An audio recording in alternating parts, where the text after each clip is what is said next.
Welcome on in to the pre-show before the free show on a Thursday.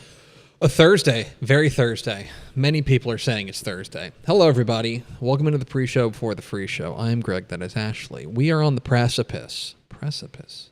There's no way that's a word. The precipice of something pretty monumental around here.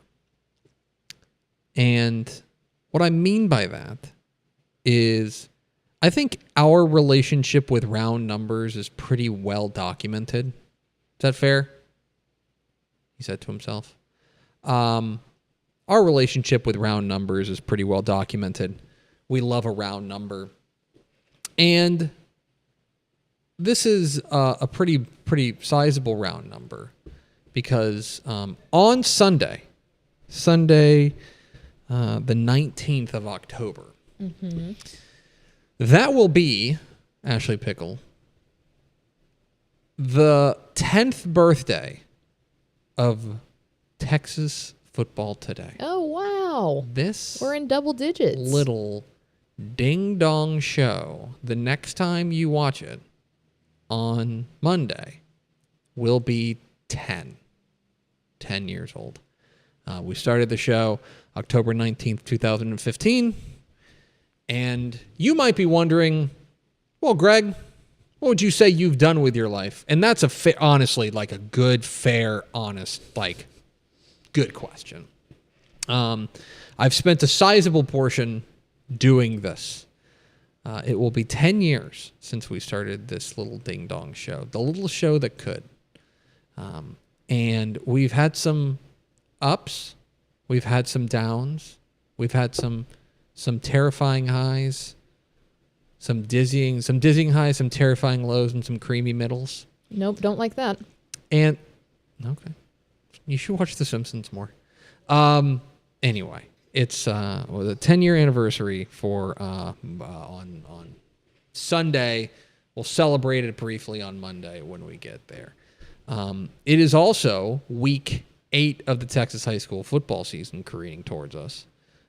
And we have got a big slate on deck at TexasFootball.com and Dave Campbell's Texan Live. Do you know how many games offhand we have on Texan Live this weekend? But let me count. Okay. Here's the other thing we've got on Dave Campbell's Texan Live right now, and I feel like we haven't done a good enough job, and that's a failure of communication on my part, and I want to own that. We have not done a good enough job of telling you that we have got state water polo playoffs on Texan Live right now. So if you want to watch high-octane, high-stakes water polo from across the state of Texas. We have 62 football games. 62 football games. That's a lie. More than that. At least 62. A minimum of games. 62, a maximum of 67 football games on Dave Campbell's Texan Live this weekend. And also water polo. Where are we in water polo right now? We just rounded out the regional quarterfinals, so we're into the regional finals round. So we are into the final regional semifinals on Friday, and then regional finals on Saturday. The regional finals are this Friday or this Saturday on Dave Campbell's Texan Live. Regional. Let me see here. Regional semifinals Friday, regional finals Saturday. Got it. So you've got the round of 16 and the round of 8. This weekend in water polo on Dave Campbell's Texan Live. Now, I want to be entirely honest with you, fair viewer. I've been watching a lot of water polo, and it rocks. It does. I think we probably don't appreciate the athleticism that it takes. Insane. Because it's stamina. The stamina is insane. Think about how tired you are after swimming. Then add competition and throwing a ball and staying afloat. And I want to be really clear about this. Not just doing that, but you have people, and there's no real way to put this other than this, actively trying to drown you. I don't think the UIL agrees with that part. Okay, I'm watching it as a it's not the Hunger an Games. Observer. They're fighting. There's it feels like there is just I don't know. Do you remember when you were in a pool growing up and remember getting dunked?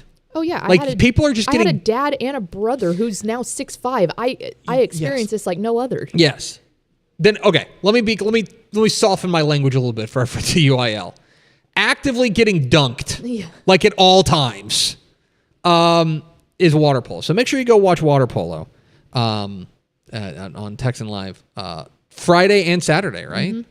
Friday and Saturday, and then we've got the state semifinals and the state championships next week. We don't have the state championships. That will be on NFHS. We have the state semifinals next week. This promo's going great. It's also over. Hit the theme expo.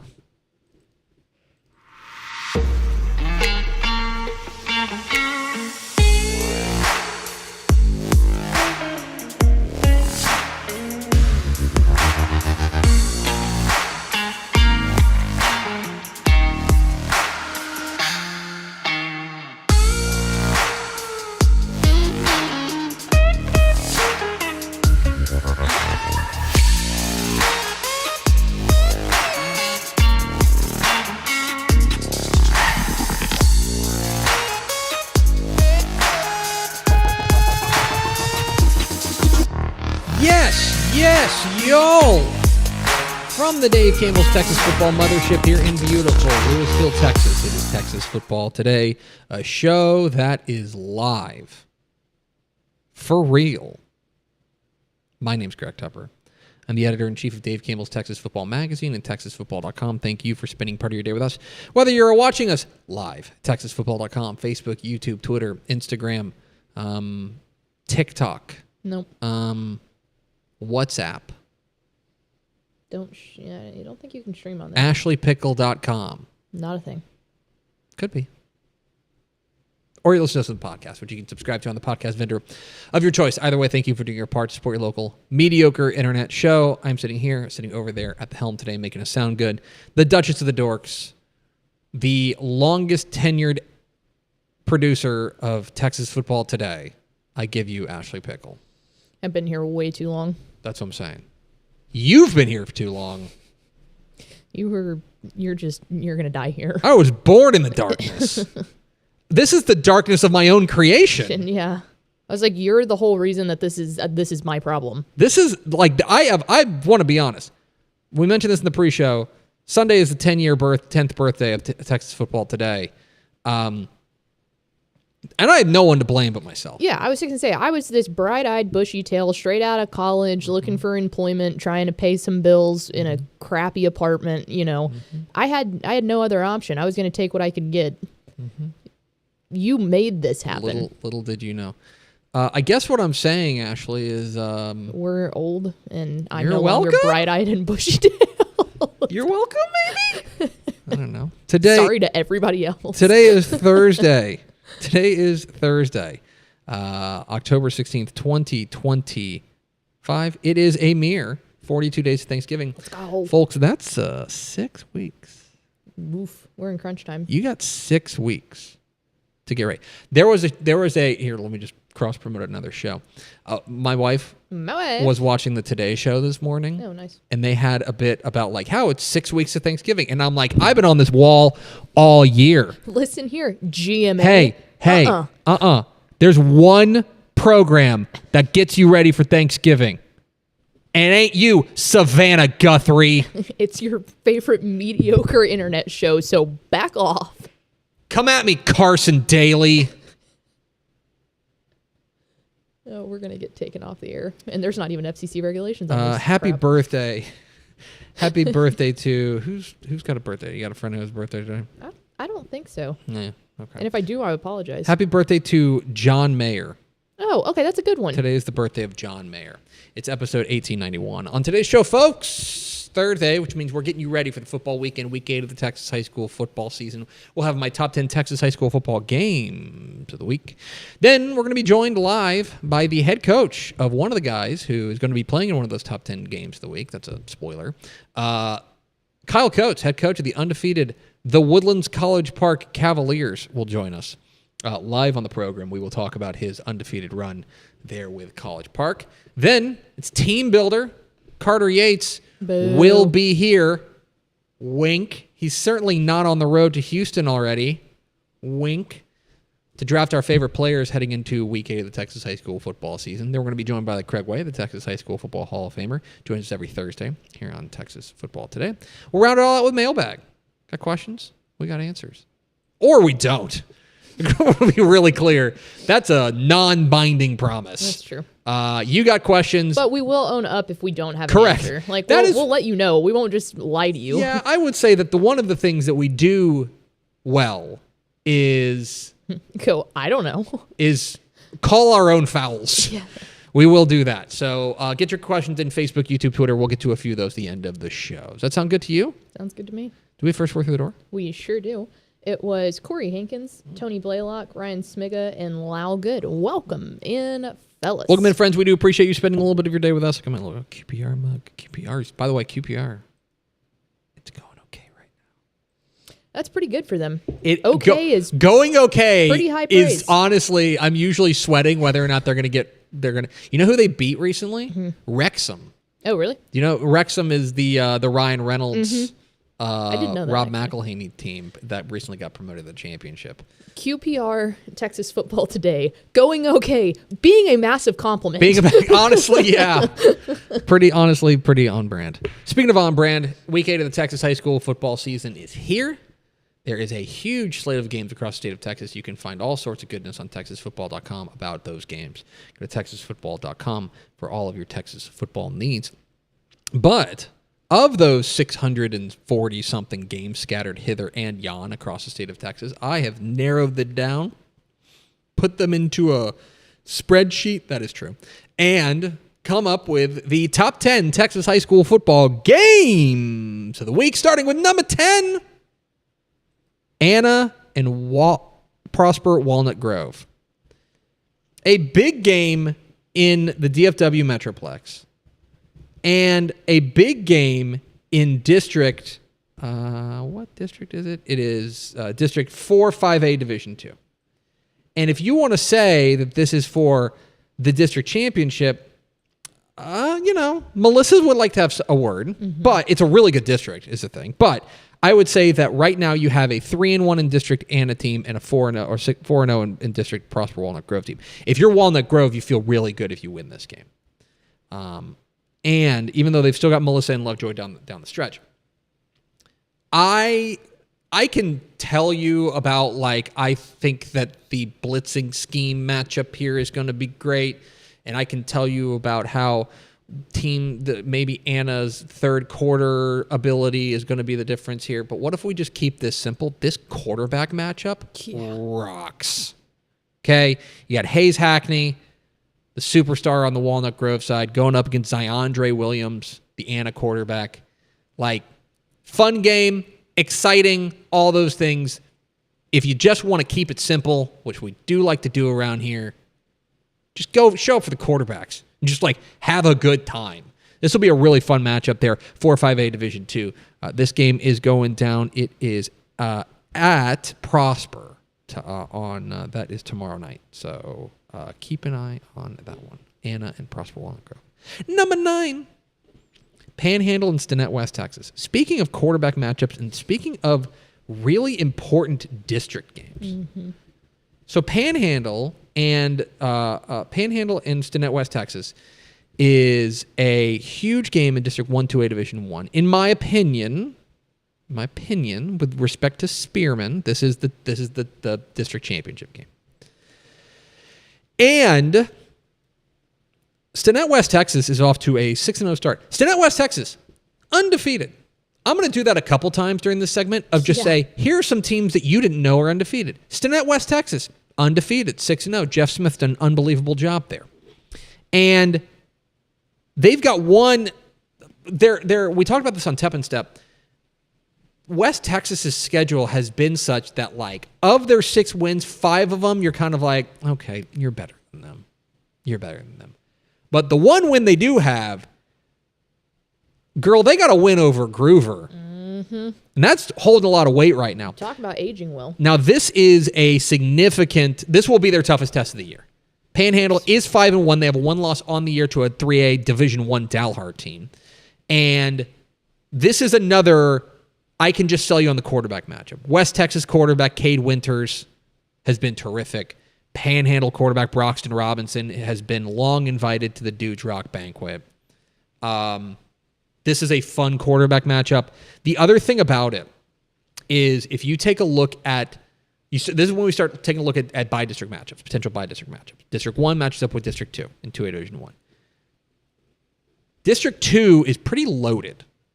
And we were just talking about how Post, their loss last week to New Deal, puts them behind the 8 ball because they'll be matched up with District 1. I'm saying you want to win this district. Mm-hmm. You want to if you're in District 1, you just want to go win this district, set yourself up in the best path so you're not playing a new home in the first round of the playoffs. You're not playing a resurgent New Deal team. You're not playing Post, right? Potentially. I am interested in this one. Panhandle to West Texas, a lot of Number 8. Good at this. Number 8. Math. Bremond and Goldthwaite. And another game that might be flowing under your radar, and I think it's because Goldthwaite has got 2 losses on the year. But in District 10 2A Division 2, I do think that this is probably this is the start of what's going to be a real battle royale down the stretch. Chilton's still undefeated as well, but Bremond could certainly set up a huge matchup with Chilton next week if they can win this one. But I'm here to tell you, don't overlook this Goldthwaite team. They've got 2 losses on the year, yes, but those losses are to Junction, undefeated, and they've got the loss to Chilton. And that was a close game. That was 14-0 on the road at Chilton. This is a good Goldthwaite ball club.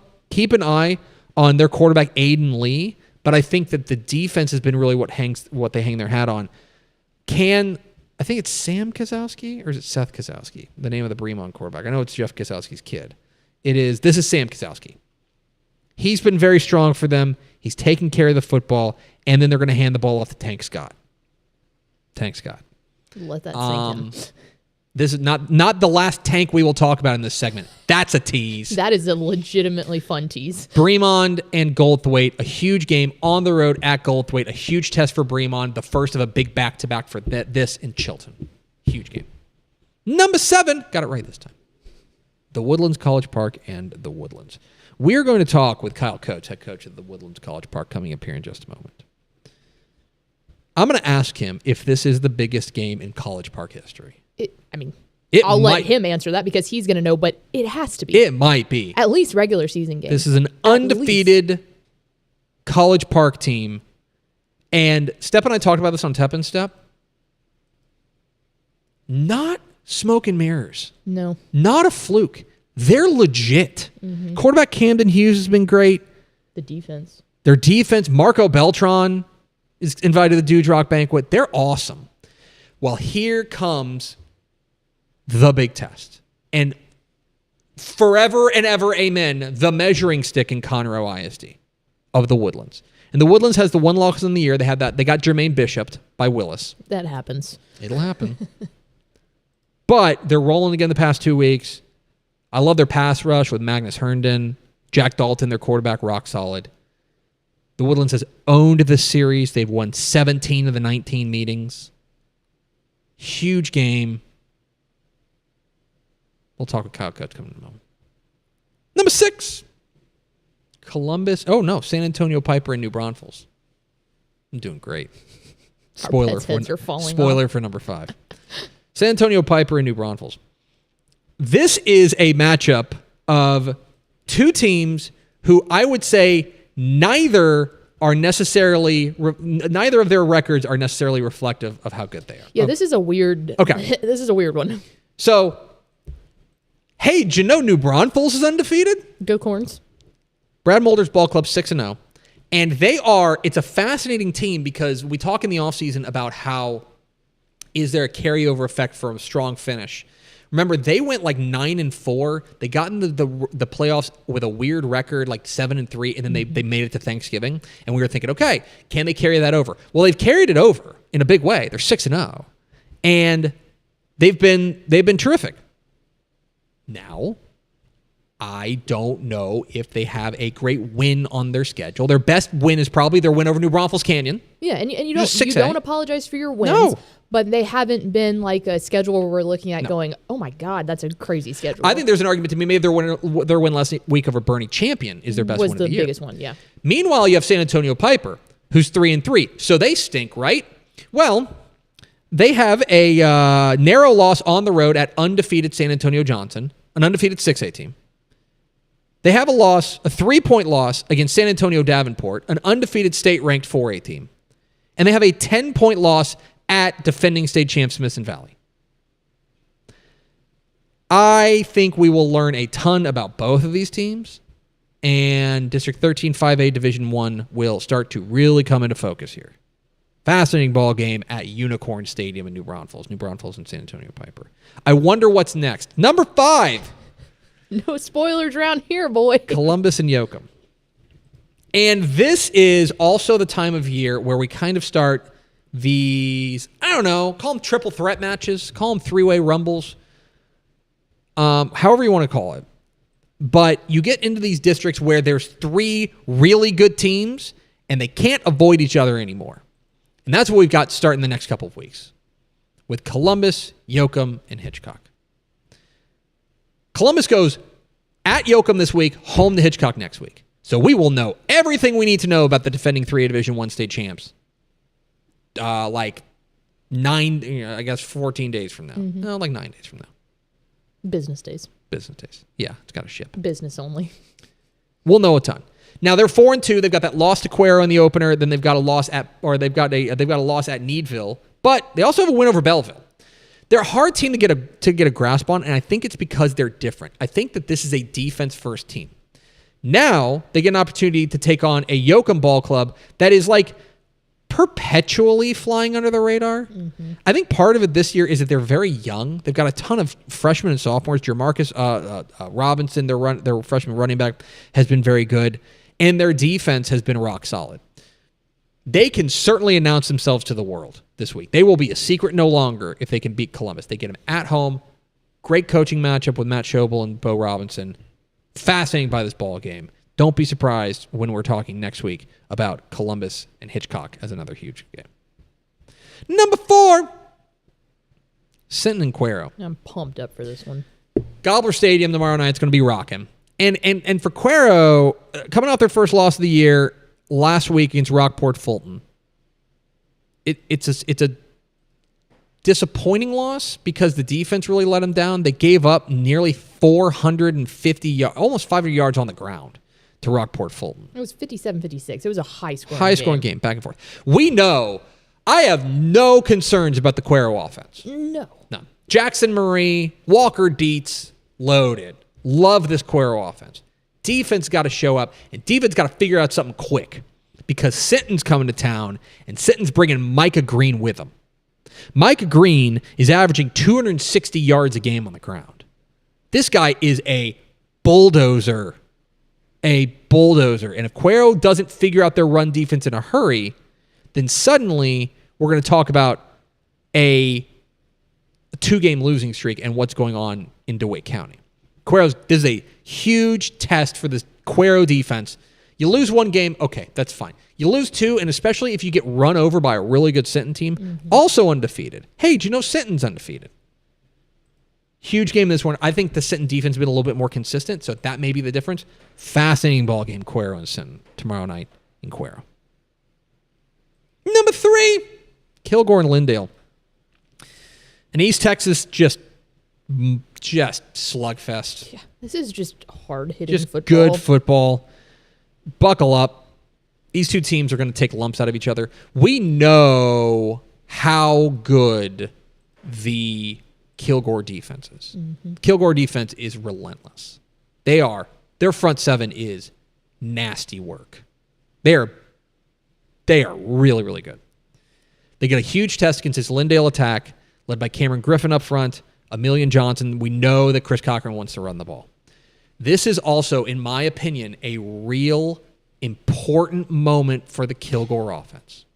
Case and Brooks and company to figure out, can they get over the hump offensively? Because the offense has been getting there, but can they have that breakout game? I'm willing to hear that the trajectory is good and that they're clicking up. Now is the time it's got to start hitting on all cylinders. This is a huge game between two teams that know each other really well. It is going to be physical. It is going to be hard-hitting. Everyone's going to be sore tomorrow. It's going to be great. An East Texas street fight. It's going to be great. Number 2, Port Arthur Memorial and Beaumont Westbrook. Love this game. District 9 5A Division 1. I've mentioned it, and I've tried to shout out from the rooftops that Port Arthur Memorial is undefeated, but Port Arthur Memorial is undefeated. And we are approaching wagon status on Port Arthur Memorial. They can go, man. They are not just beating people. They're beating people up. They got a ton of weapons in the running game. Amonte Martin, Alex Eugene, Desmond Washington, tons of dudes. They're one of 7 teams in 5A Division 1 that average 50 or more points per game. Relentless. Their defense has been excellent as well. 2 of the top 20 scoring defenses. They've got Tank King. I promise you another tank. There he is. Well, here's Westbrook. Westbrook they've won 5 games in their previous 3 seasons combined. They are 5-1 right now. What a remarkable job this coaching staff has done. And one of the big reasons why they are 5-1 is because they have a dude at quarterback. It is time to talk about Tam Anderson. Tam Anderson, their quarterback, has been spectacular. A dual threat junior, a guy who is capable of taking over this game.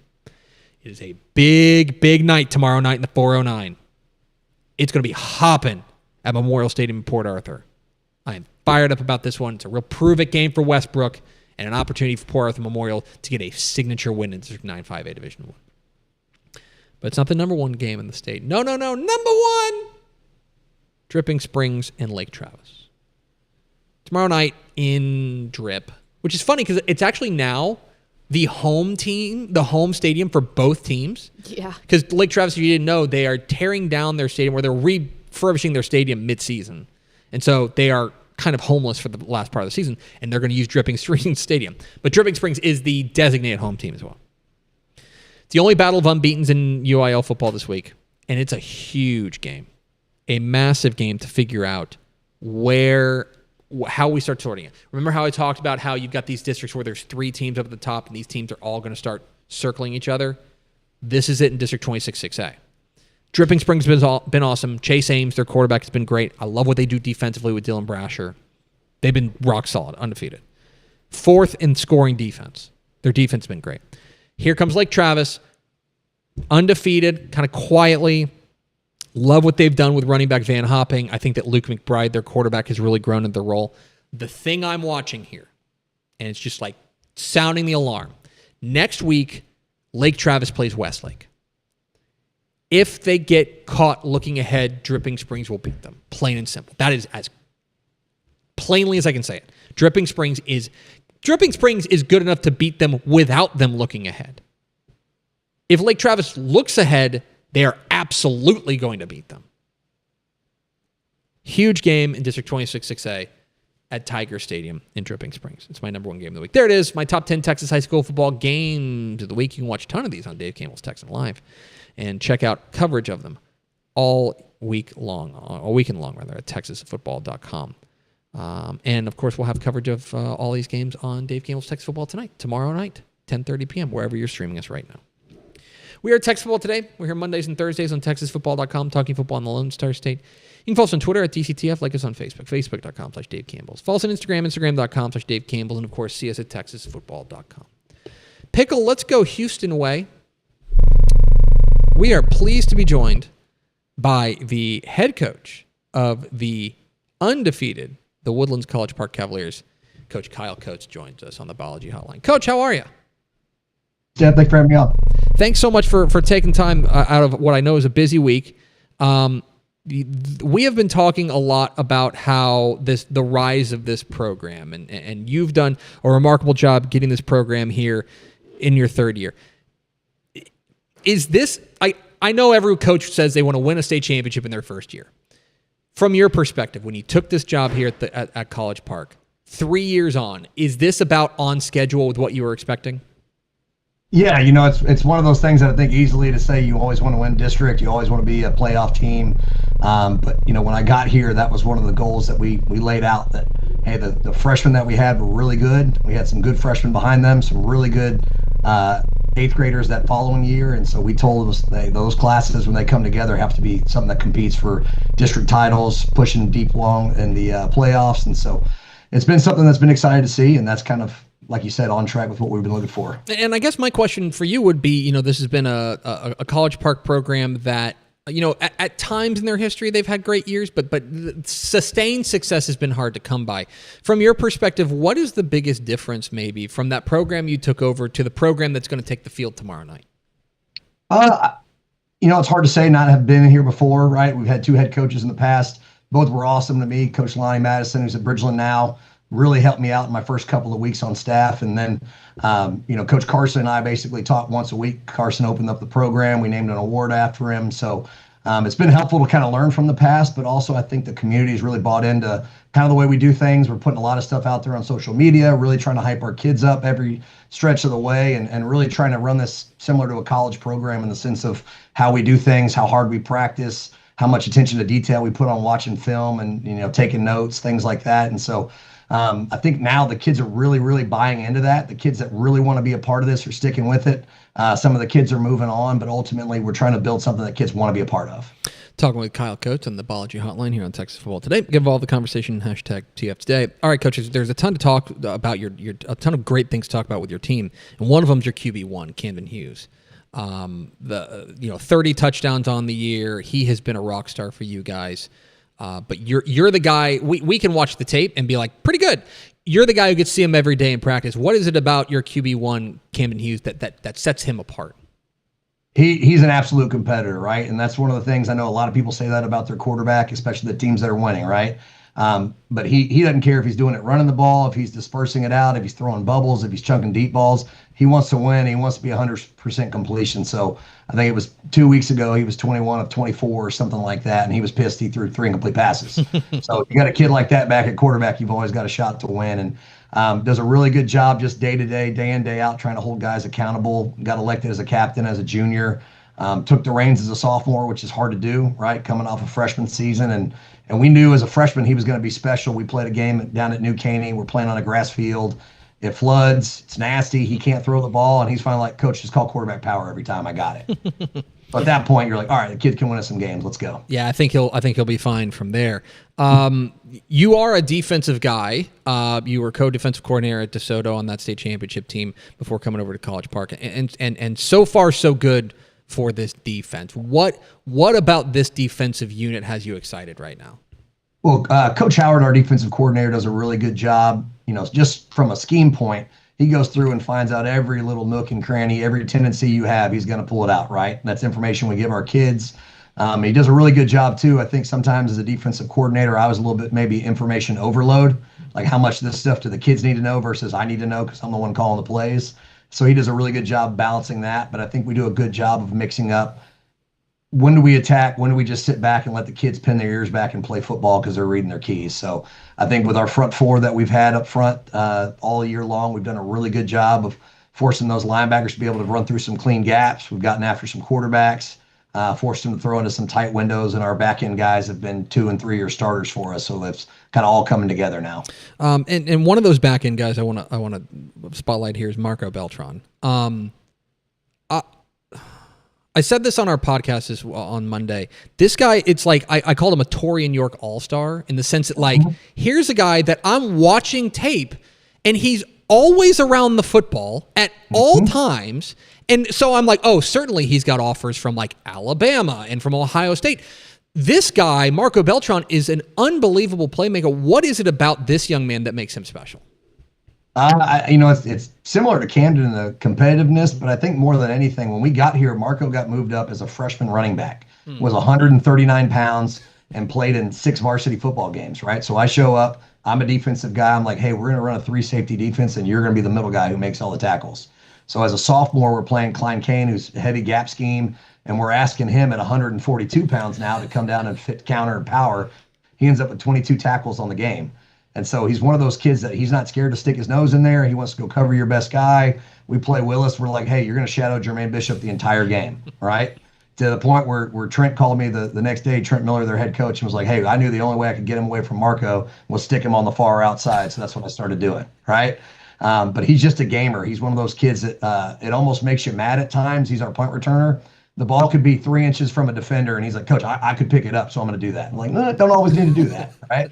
But he does really special things with the ball. And like you said, I'm surprised I haven't gotten more phone calls. I will say over the last week or so, it's been almost coast to coast, the phone calls that I'm getting. So they're just now starting to see he's a mid-year kid too. He wants to go play football in January somewhere. So yeah, I don't know. Sometimes I get conversations with our recruiting guys about this. I'm like, sometimes I think we overthink it. I think that being good at football is maybe the most important thing about being a football player, but they don't pay me to think. When I was at UT, I used to always laugh. We would joke about, we don't recruit kids off of stars, but then we would only talk to a kid if he had stars, right? So like Torian York is a great example. I'm an analyst in 2020, and Torian's name gets brought up, and I watch his film as a sophomore. I'm like, this kid's fantastic. Mm-hmm. He's an awesome player, and now obviously he's killing it at A&M. Mm-hmm. Kyle Coates, the Woodlands College Park, join us here on the Biology Hotline on Texas Football Today. All right, Coach, it is on to the next one, and the next one's a pretty big one. 7:00 tomorrow night at Woodforest Bank Stadium. It's the Woodlands, and it's the team that is the team of record in Conroe ISD, and I know you guys want this one badly. When you take a look at what you're going to be up against tomorrow night against the Highlanders, what do you see? I mean, it starts, I think, for them, same thing at quarterback. Their quarterback also wears number 12. Jack Dalton's a heck of a player. He gave us more than our money's worth last year running the ball. So I think it's how do you contain him and force him to beat you with his arm. They've got a good set of running backs. They've had 3 kids that have really kind of gone off for them, 0 being their best back, Cody Johnson. And so good core group of receivers. They're always good up front. That's kind of the Highlander way. And then you're looking at a program that's made the playoffs, 31 consecutive years, going on 32 now because they're going to make the playoffs. Coach Rapp and his staff has done a really good job. And so you're kind of going against history here. And like I told our kids, it's you go into this one and sure, you want to win it. We're the Woodlands College Park. I try to not say the Woodlands and just say College Park. Because that's the game that you want to win, right? But at the same time, we put up a big goal board to start the year, and we played 7 games at Woodforest Bank Stadium. This is number 6. We're 5-0 right now, and the whole board talked about break the bank. It had nothing to do with beat the Woodlands. The Woodlands is the top key, whatever. They're the same size as Caney Creek and Cleveland and Conroe and everybody else. So treat it as the same game that we do every week. Go 1-0, and then let the chips fall where they may. He's Kyle Coates, the head coach of the undefeated College Park Cavaliers. I'm going to correct myself. Coach, we appreciate your time. Congrats on all your success, and go get them tomorrow night. Greg, thanks very much. Go fight, win. There he goes. Kyle Coates, head coach of the College Park Cavaliers. I implore you, fair football friend, go look up Marco Beltran at College Park, his tape. It's just like, I don't know. I kept getting the same vibes when I watched Torian York at Temple, where I'm just like, this dude's just making every tackle. Why wouldn't you go recruit the good guy? He's insane. Just go recruit the guy who makes all the tackles. Seems pretty simple to me. I don't know. They don't pay me to think. But huge game tomorrow night. Coach won't say it. I will. It's a massive game, and an opportunity for them to really, really jump on that statewide stage. We appreciate Kyle Coates hopping on with us. We're Texas Football Today, here Mondays and Thursdays on TexasFootball.com, talking football in the Lone Star State. You can follow us on Twitter at DCTF, like us on Facebook, Facebook.com/Dave Campbell's. Follow us on Instagram, Instagram.com/Dave Campbell's. And, of course, see us at TexasFootball.com. Coming up here in just a moment, Carter Yates joins us, and we are going to draft our favorite players from across the state of Texas in the Week 8 Team Builder. But first, a word from these valued partners. Hello, Candace. Not you again. Me again. Remember our last oil change? Your boyfriend said he knew a guy who knew a guy. None of those guys knew what they were doing, including you, Todd. Silence your oil change anxiety at Valvoline Instant Oil Change, where you can watch our experts change your oil right from your car. Thanks for coming in. And finish in about 15 minutes. Valvoline. Service you can see, experts you can trust. Pour some sunshine with new First Light Community Coffee's first ever light roast. This blend has notes of honey and brown sugar that will brighten any part of your day. Try First Light now at communitycoffee.com.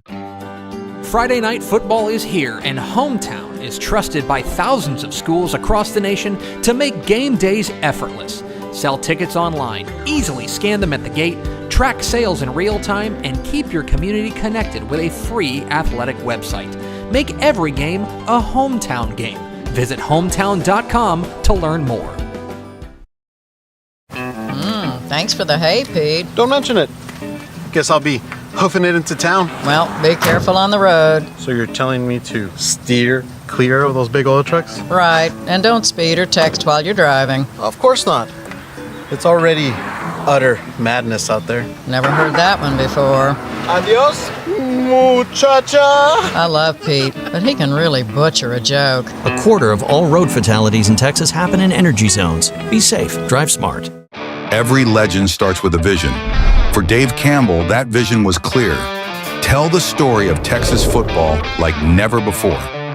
In 1960, he built something no one had before, a magazine that became the Bible of Texas football.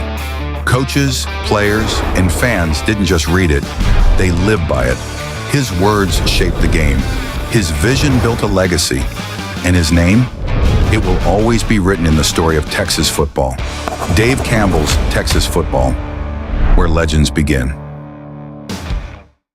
Back here at Texas Football Today, it is, of course, the Week 8 preview edition. We're getting ready for Week 8 of the Texas high school football season. Greg Tepper, Ashley Pickle here with you. And we are pleased to be joined by the senior high school writer for Dave Campbell's Texas Football and the voice of the rising game of the week. It's our friend Carter Yates. Hello. Well, the not even the co-voice if there's multiple voices, but like, yeah. 1/3 voice. Yeah, you're 1/3 of the voice of the rising game of the week. When you said Week 8, it kind of just sent a shiver down my spine. Just think about how fast the time flies and how much we need to savor this Texas high school football season. I want you to consider this. We're in the final month of the regular season, like the final 4 weeks of the regular season. It's unbelievable. Yeah, they're so precious. They're so precious, and we have to make sure. Well, it's Week 8 we go 16 weeks here, so we're 17. 17, never mind. State championships is 17. So we are. I mean, but there's not real, obviously, you can't go week 8.5. If you really want to say midway through Friday night's action is the official midway point of the season. Is that right? No, I think it'd be midway through next week's Friday night. We're doing math here, and that's a dangerous thing to do because we're not here to do math. We are here to do the team builder. That's right. This is our fantasy draft in which we are going to select players that we are our picks to click in Week 8 of the Texas high school football season. So last week, we made the grave mistake of giving Ashley Pickle the first pick. I don't think that was a mistake. I don't think it was either because we got an all-time freezing cold take of get ready to come in second before we absolutely just pulled out. I know. That is an all-timer. You win some, you lose some. This week, I lose a lot.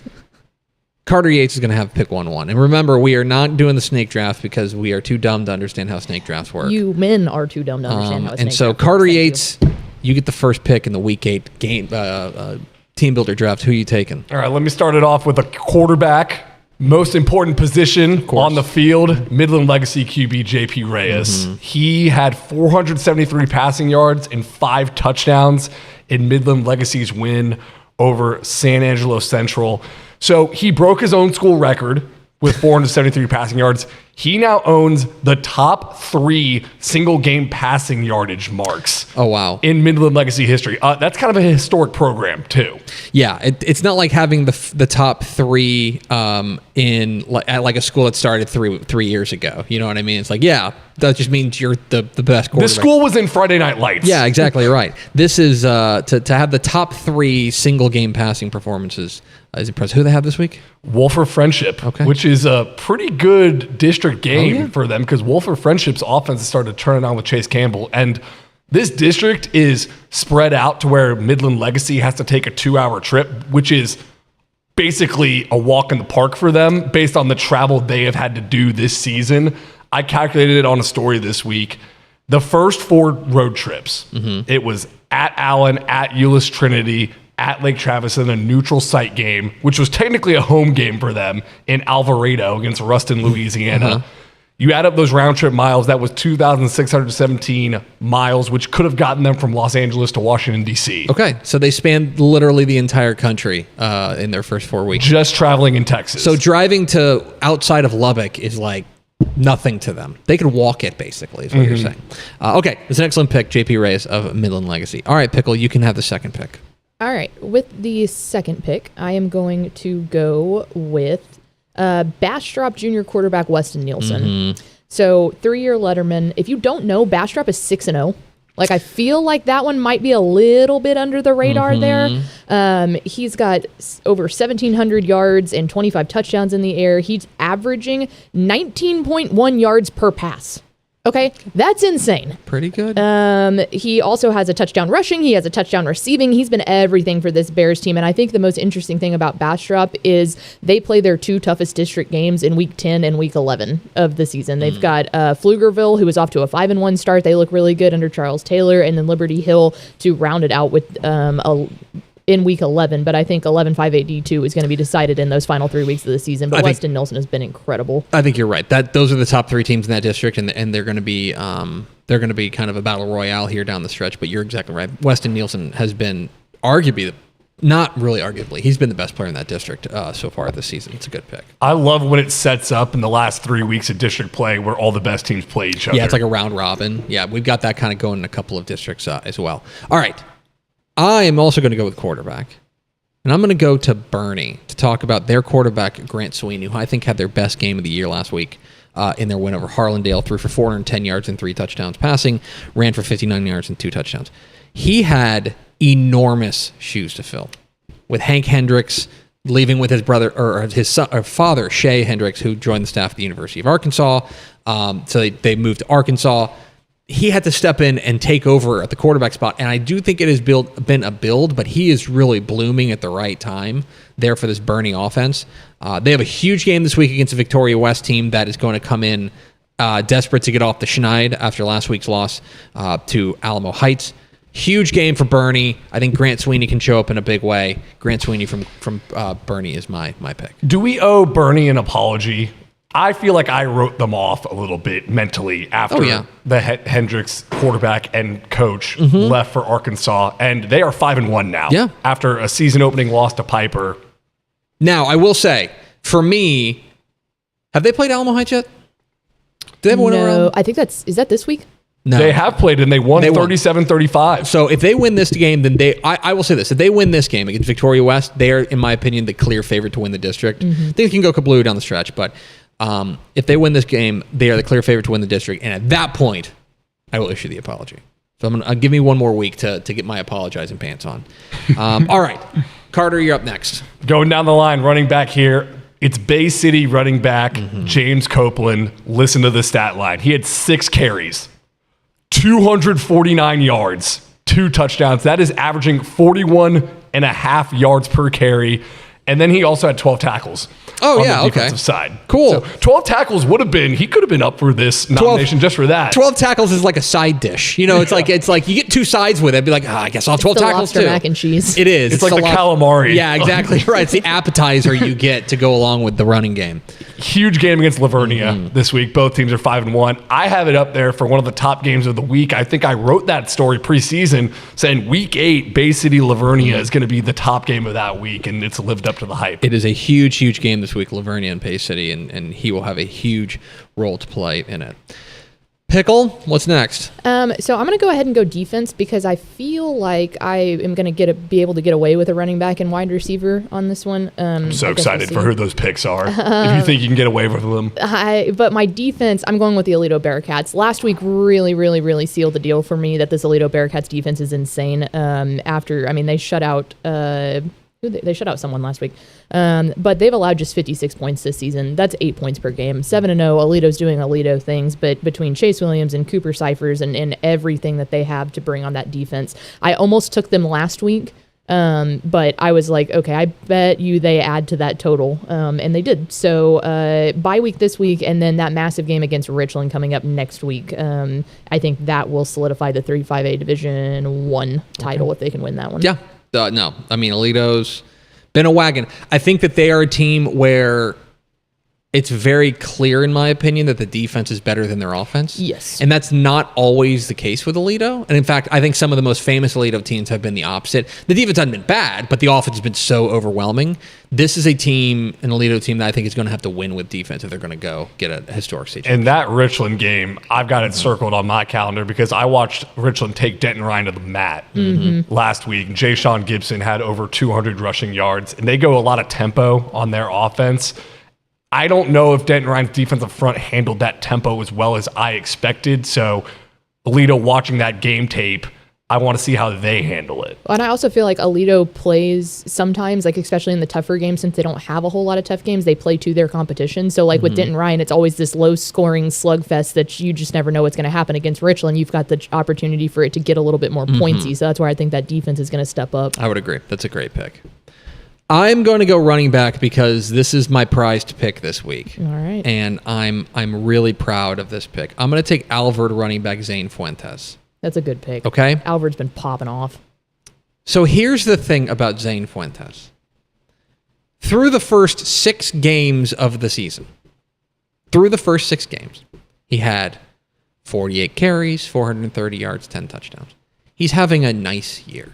In fact, he was averaging, if you average that out through his first 6 games, he was averaging 8 carries, 71 yards, and a little fewer than 2 touchdowns a game. A nice year. Last week against Tom Bean, 43 carries, 349 yards, and 5 touchdowns. So, I called Matt Fanning this morning. I did some journalism. I got on the phone. He's put up with my nonsense for years. I called Coach Fanning, and I said, hey, dude, what am I missing? What? What's going on with Zane? And he goes, well, here's the thing. They have 2 running backs that they kind of split carries. Their other running back was hurt. And by the way, they beat Tom Bean, previously unbeaten Tom Bean, 49-42. Their other running back was unable to play. And also, he goes, and you know me, Tap, I'm the kind of guy that if something's working, I'm just going to keep doing it. He told me, he goes, so we were statting the game on Saturday, and he was like, yeah, boy, I must have given Zane the ball 30 times. And the coach was like, no, coach, you gave it to him 43 times. 43 times. It's the 5th most rushing carries in a game this season. And he goes for 349. But it worked. And a star. Yeah, that's the definition of if it ain't broke, don't fix it. And a star is born in Zane Fuentes and Alvord. So, yeah.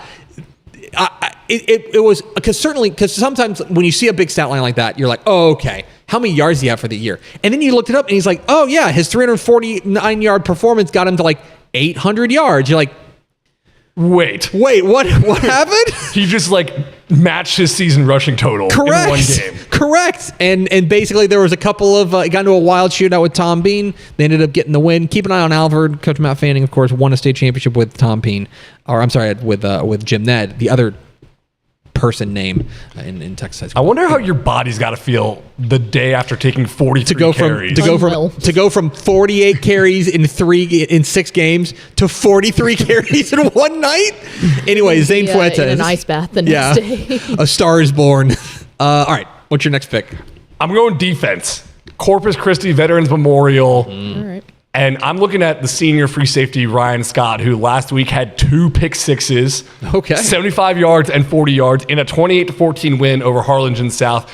And so he scored half their points on pick sixes? Yes. So not only did the defense hold Harlingen South to 14 points, they scored 14 points and halved the offensive point total, or matched the offensive point total. Everyone scored 14 points. The Veterans Memorial offense, the Harlingen South offense, and the Veterans Memorial defense. It was a 3-way tie between those 3 units. Yeah, I don't know how many games you see like that ever. Yeah. Okay, good pick. All right, Pickle, what's your next pick? Okay, so the reason I felt confident that I could probably grab this running back and wide receiver in my next 2 picks is because I'm focusing on teams that don't have a good record, straight up do not have a good record, but they've got a superstar on their team that probably isn't getting enough credit. So I'll start off with 1-5, the Pampa Harvesters. They have a senior running back named Max Neff who has been everything for this team. Obviously not necessarily able to get it done in the win column, but this guy deserves some flowers here. I believe he has missed one game, but in the 5 games that he's played, he's done 99 carries for 1,142 yards and 12 rushing touchdowns. He is also their kickoff returner and has at least returned 5 kicks for an average of 40.9 yards. So, if they're punting to you, you're going to end up on your side of the field if Max Neff gets the ball. So I think he's only had 5 because they're trying not to kick it to him. But they've got a tough game tonight to open District 2 for a Division 1 against Canyon West Plains. I don't think Pampa's going to come out on top of that, but Max Neff deserves some credit for what he's been doing out there. Okay. This could take some workshopping, but I feel like there's a story there of amazing player on a not so amazing team record. Like, I want to see the guy who has nearly 2,000 rushing yards on a 2-8 team. Well, I'm writing the story for you because I got another one with the wide receiver coming up. Okay. Not wait. So I'm following a similar path here for my wide receiver. Okay. Oh, don't take mine. Please don't take mine.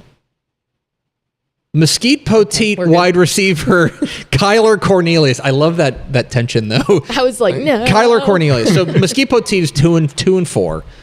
They got a big game this week against Kaufman, trying to claw back into the district race.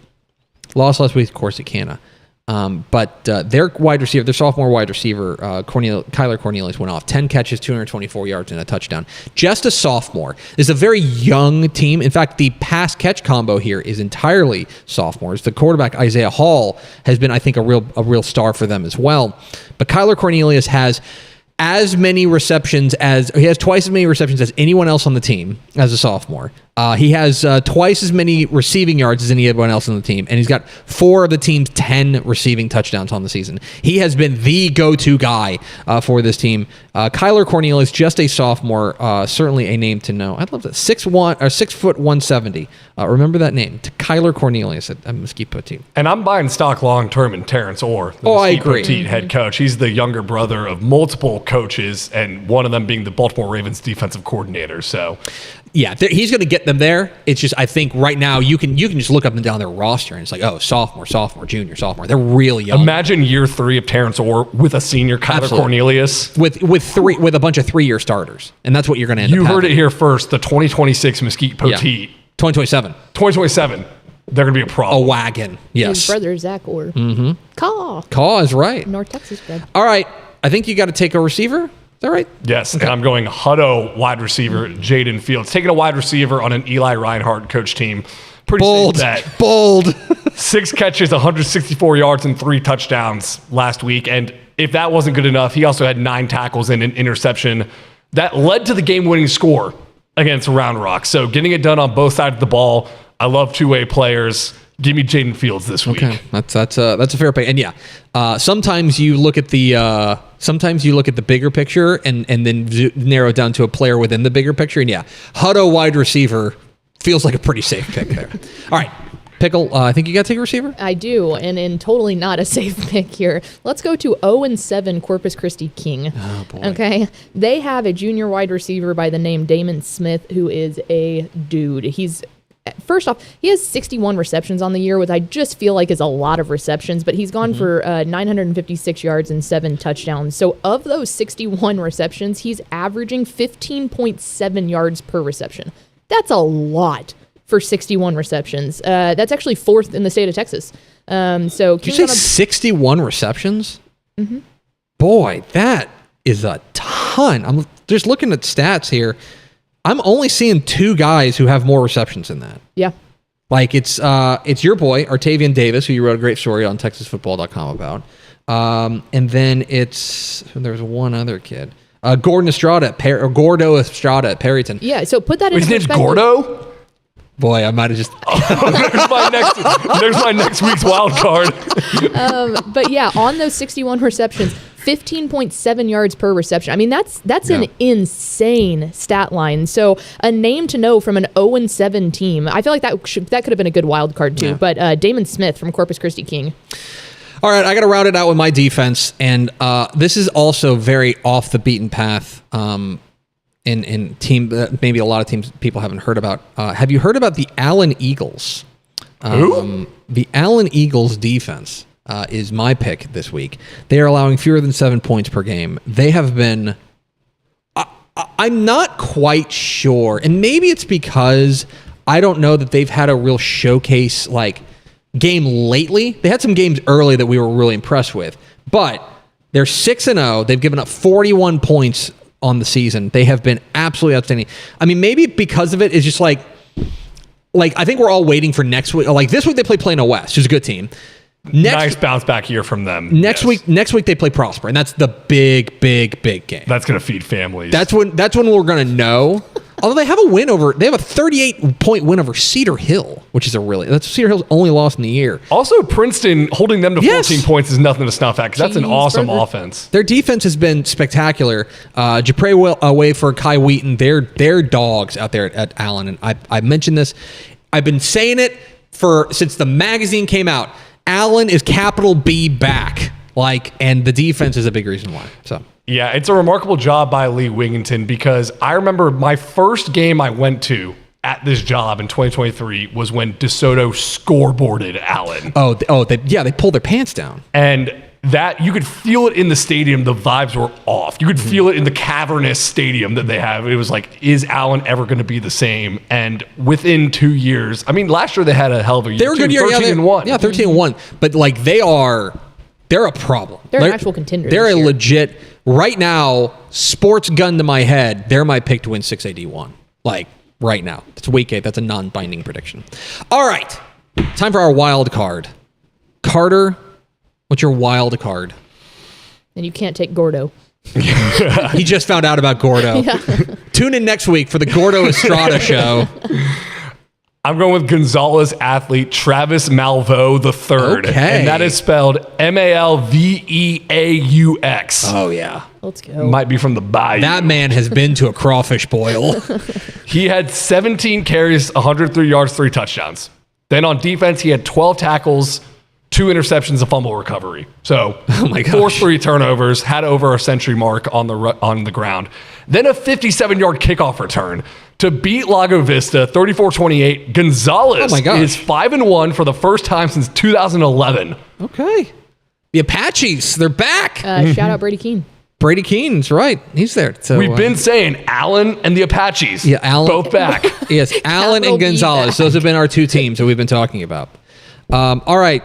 Pickle, who's your wild card? All right. I'm going Friona, junior middle linebacker and fullback. Jacob Gonzalez. God. It gets better. So this guy's averaging 11 tackles per game, which is wild. He's got 2 sacks on the year, but he also punts.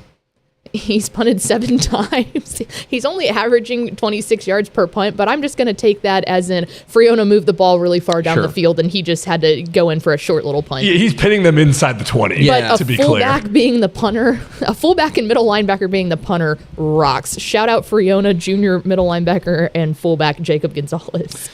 Okay. I am going to go to the 6-man ranks. Here we go. Strap in. Aquila athlete T.C. Hennig. I thought about this one. Okay. So T.C. Hennig at Aquila. So last year he was a freshman and he was one of the top 10 6-man players in the state, in my opinion. And now he's a sophomore and he's, again, maybe just inching up, and now he's the 6th best player in the state. He's been unbelievable. He's got, okay. And so it's 6-man. You got to remember there's a fair number of breakaway touchdowns. Okay.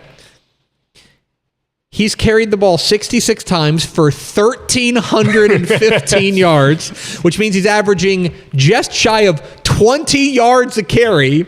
He's got 30 rushing touchdowns. He's thrown for 3 passing touchdowns. He has a receiving touchdown. I'm sure he plays defense. I did not see Aquila's defensive stats. Aquila is 7-0. They are the number 4 ranked team in 1A Division 1. They got Golson this week. I would imagine T.C. Hennig is going to be a problem for them as well. But T.C. Hennig, one of the bright young stars, because he's going to start for 4 years, he's going to have some serious numbies at the end of this thing. Serious numbies. So there you go. My wild card is T.C. Hennig from Aquila. But I guarantee you 6-man folks are that's not a hipster pick. That's not a wild card. He's like a dog. You are about to get on the road. You're about to be a road dog. Mm-hmm. You guys are heading down Houston way. Yeah, going to Katy Jordan tonight. Interesting matchup for me because could be the de facto district championship. Katy Jordan's 5-2, and I believe Katy is as well. But Katy Jordan is the new kid on the block going up against the big bad bully in Katy. Gary Joseph has been at Katy since 1982 and is 280-30 as the head coach. Katy Jordan was established in 2020. Correct. And had a breakout year last year at 11-2. But Coach Mike Robbie over there, he knows Gary Joseph very well because he was at Maid Creek for 5 years before. So he spent a decade in the Katy ISD district. Well, and Katy doesn't, I just mean this very sincerely, they just don't lose district games. Like they had a 75-game district winning streak from 2009 to 2020 that got beat by... Was it Pato? Pato, maybe. It was either Pato or Cinco Ranch. They lost one of those, a district game. I don't think they've lost one since. So I think like there's a chance that they've won like 100 of their last 101 district games or something like that. I'm just making those numbers up. But yeah, they are a problem. They're a problem there. So yes, Katy and Katy Jordan is a big game tonight. I'm excited to get your opinion They lost on to Tompkins. Tompkins. Thank you. This will be my first coverage of a Katy game in person. Okay. Is that Legacy? I think it's at Legacy, Okay. yes. And I've here's the good news. The stadiums are across the parking lot from one Yes. another. So like it doesn't matter. As we know from when we did the cover shoot. Correct. Yes, they're right there. So just go to that parking lot and then look where the people are. Yeah, we were going to do the cover shoot at Legacy, and then the athletic director was like, I think people would appreciate if it was at Rhodes. Well, and that's an interesting thing. I'm interested to see where it is tonight because I know that Katy prefers...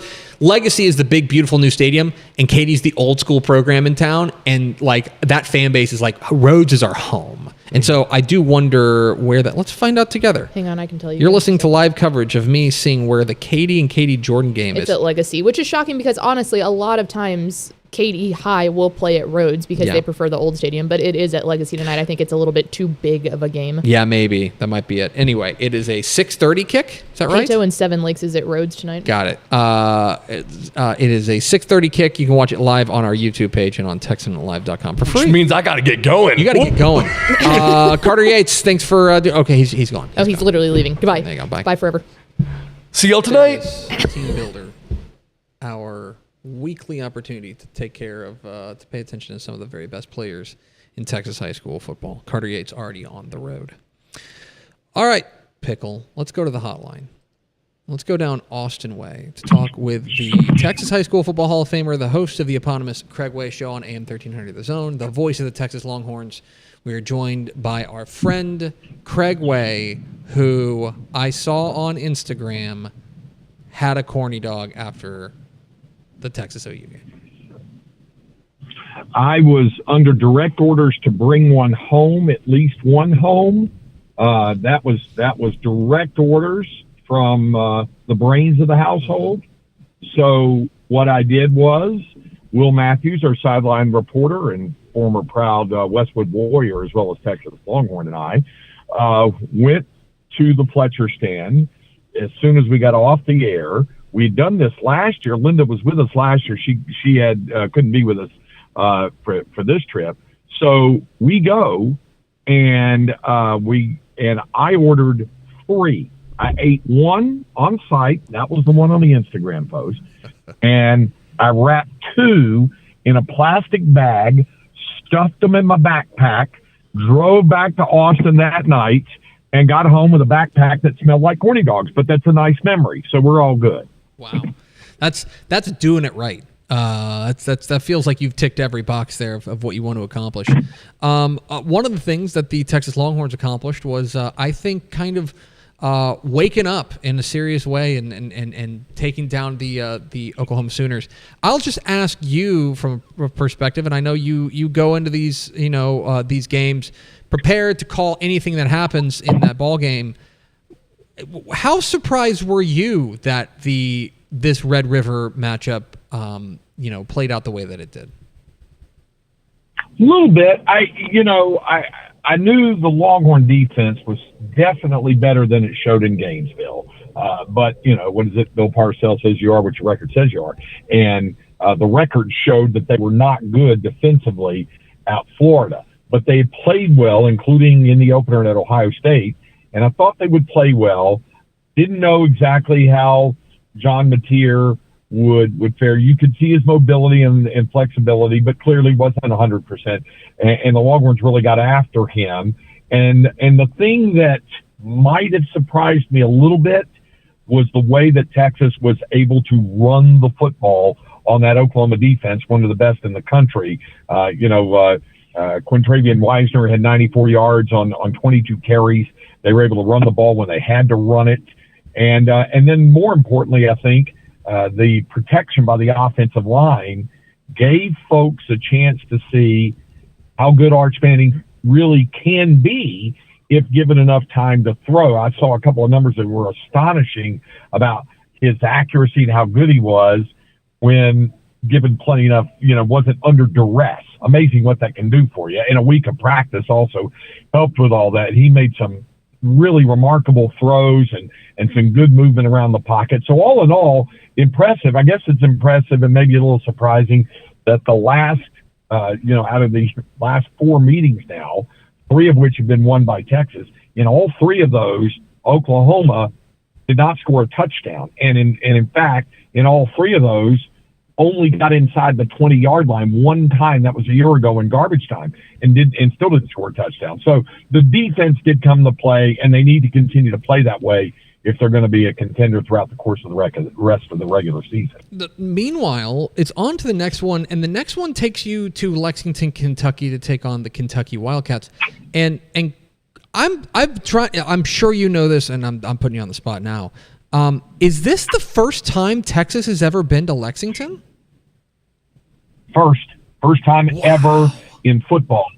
Yeah, I know. I was amazed by it as well. Of course, they played them at home last year, but they had never played them until then. They had never played them in Lexington. They'd been to Kentucky one time. They had a game back in '93, I think, against Louisville, and that was marked by 2 things, Tep.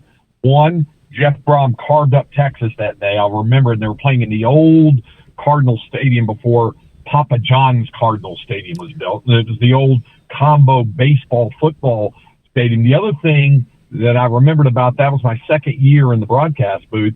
The other thing I remember about that '93 game was there was lightning that happened in the game, and the game was still going on. Lightning flashed across the skies, and everybody took note of it, including Bevo. He started to move toward the end, and it was everything that the Silver Spurs could do to keep him from just trampling right out of the stadium that day. So, one thing they say about cattle, they do not cotton to lightning, and that was on display that day. But that's the only time that Texas football has played in the state of Kentucky, and that's this will be the first time they will have ever played in the Bluegrass in Lexington. Oh, remarkable. And you will be there on the call for Texas and Kentucky there on Saturday. On to high school football, and I do want to ask you about the game you called last week, which ended up being, we talked about it ahead of time, that, San Antonio Johnson entering undefeated, looked like a clear favorite, but Reagan, A, better than their 2-4 record may indicate, and B, also a rivalry game in the Stone Oak Super Bowl, turned out to be a whale of a ball game with Johnson roaring back in the final moments to force overtime and eventually winning in overtime. Your overall takeaways from what you saw in last week's Stone Oak Super Bowl that you were on the call of? Very entertaining game. Clearly, Johnson has the pedigree and can be a dangerous team in Region 4. I don't think there's any doubt about that in 6A Division 2. Reagan, I think, is going to be okay. Coach Meyer had been the defensive coordinator and then transitioned into the head coaching position, and he's still, I think, getting his feet wet with the program from the CEO perspective. But they had a 10-point lead with under 4 minutes to go in the ball game. And they credit Johnson for making some remarkable plays to get down the field and get a touchdown, get the ball back, and barely crooked the field goal inside the upright to get it in overtime, and then did the job in overtime. They got a touchdown, they got a stop, and that was it. So it was 2 really good football teams. I love that when our rivals play like that, and I think both still have the potential to be heard from by the time we get to postseason.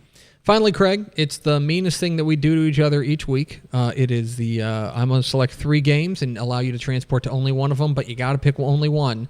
Are you heading to East Texas for Kilgore and Lindale? I know you've already seen Kilgore this year. Are you heading to the 409 for Port Arthur Memorial taking on a resurgent Beaumont Westbrook Ball Club? Or are you staying local and heading to the matchup between Dripping Springs and Lake Travis? Which of those 3 games are you heading to? Or option number 4 here in the area, Georgetown against Eastview. How about that one, too? Which will be... I ran into, a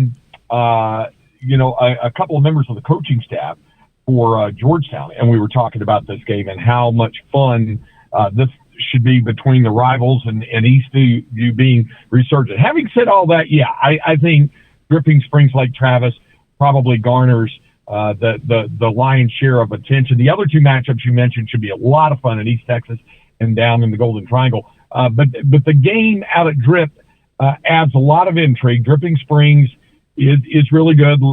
You've said it. I agree with you. Lake Travis, to be unbeaten and as good as they've been, have kind of flown under the radar. And then you add to that the fact that Lake Travis is playing the vast majority of its home games at Tiger Stadium in Dripping Springs while Cavalier Stadium undergoes renovation. Now, Drip will be the home team, both designated and truly in their backyard for this one. But it does add some extra interest on this to see how this Lake Travis offense, and we know Hank Carter with what he does with his defense, but I like Van Hopping, the running back, to see what he can do with that running game against a Drip defense that has really been stingy as well this year. It should be a lot of fun. He's Craig Way. He's a Texas High School Football Hall of Famer. You can hear him on AM 1300 The Zone in Austin. And then you can hear him make history as the first ever Texas football broadcaster to broadcast the Texas Longhorns at the Kentucky Wildcats. It's a rare honor for Craig Way. Safe travels, my friend, and enjoy the Bluegrass State. Hey, I got one stadium comp for you here. I was listening to you with Carter. I give you one. In the Round Rock ISD, they have 2 stadiums. They have Dragon Stadium, which is on the campus of Round Rock High, and early in the 21st century, they built the Kelly Reeves Athletics Complex, which at the time we affectionately and still do refer to it as the Palace on Palmer because it's on Palmer Lane. And at the time, they didn't have the full complement of high schools they have now.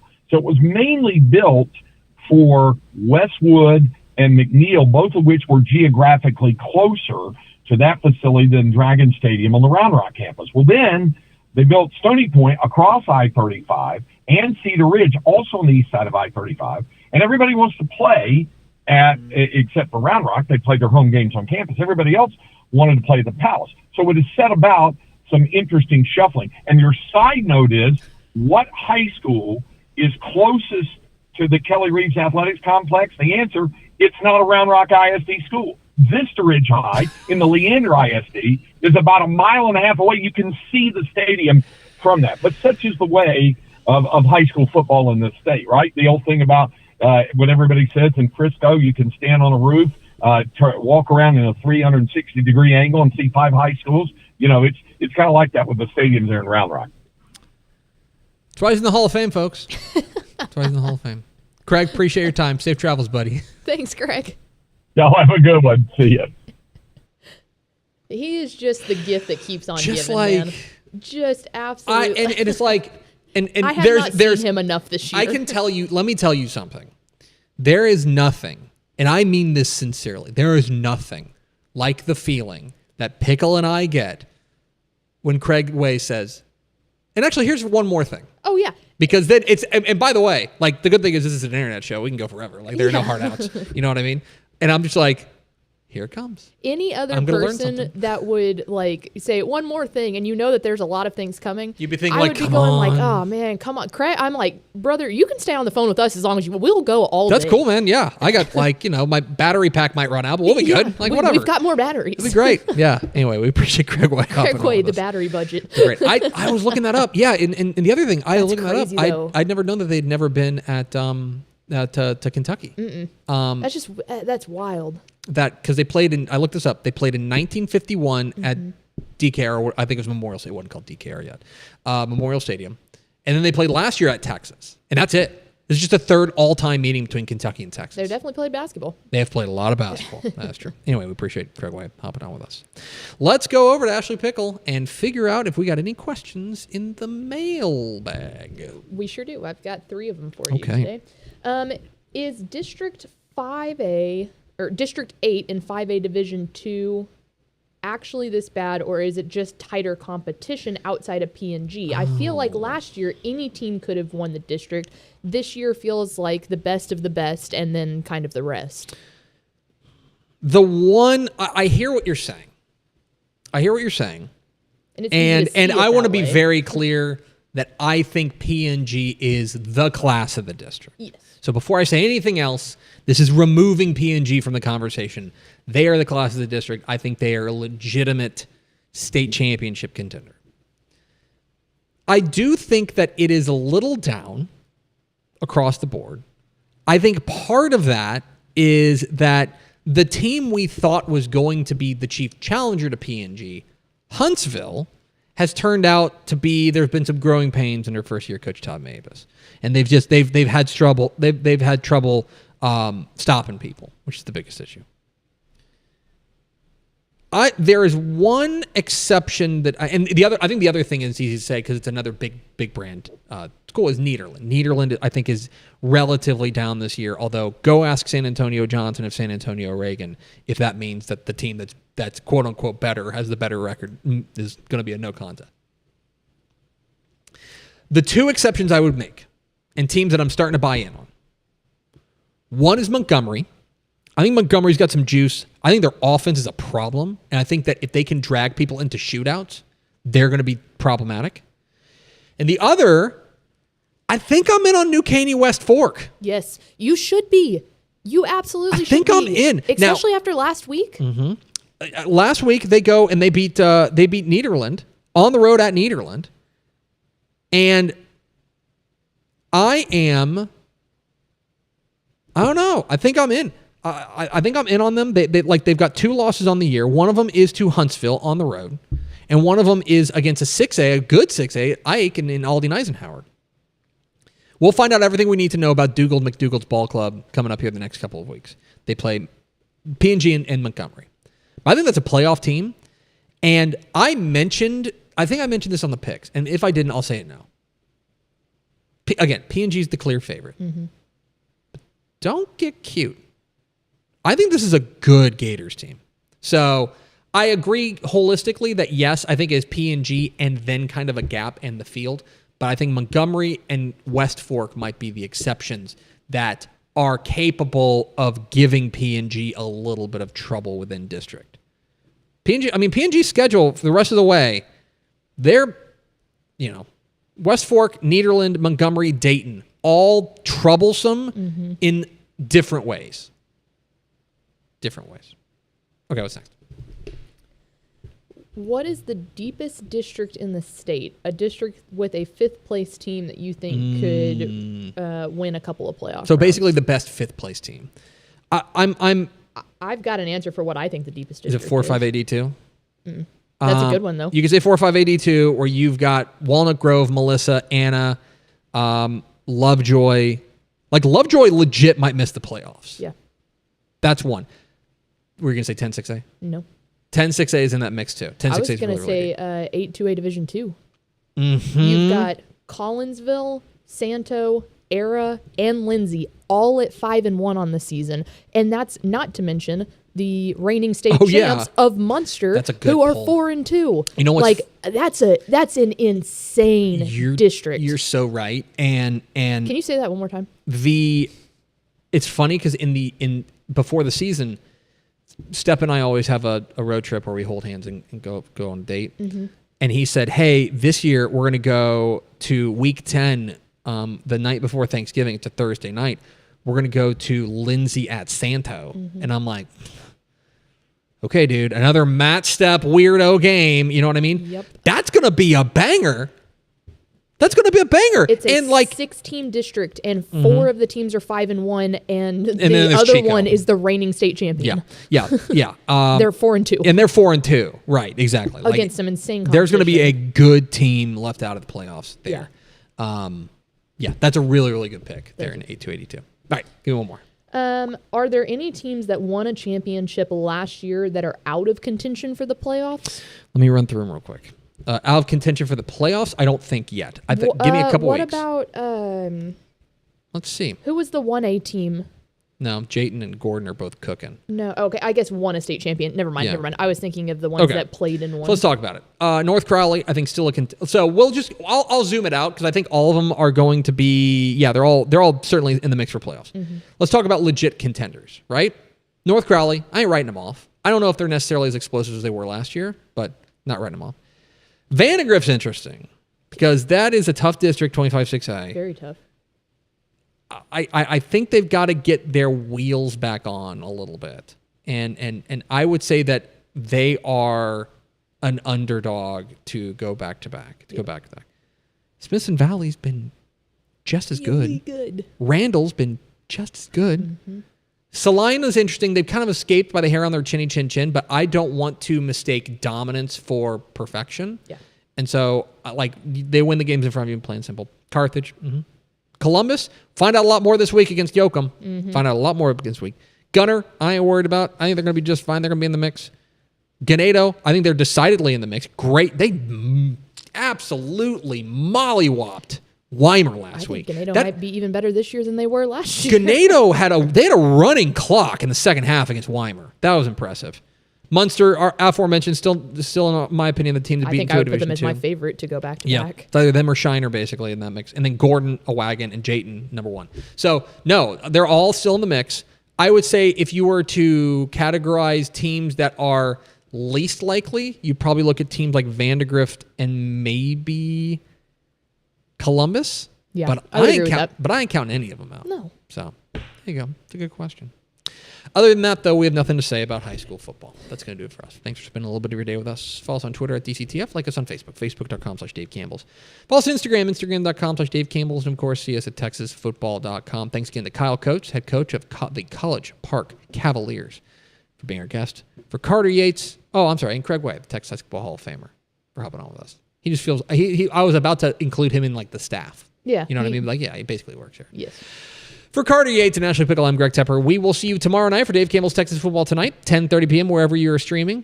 Scores, highlights, analysis, big-name guests joining us live to recap the Friday night that was. And then we will see you Monday on Texas Football Today.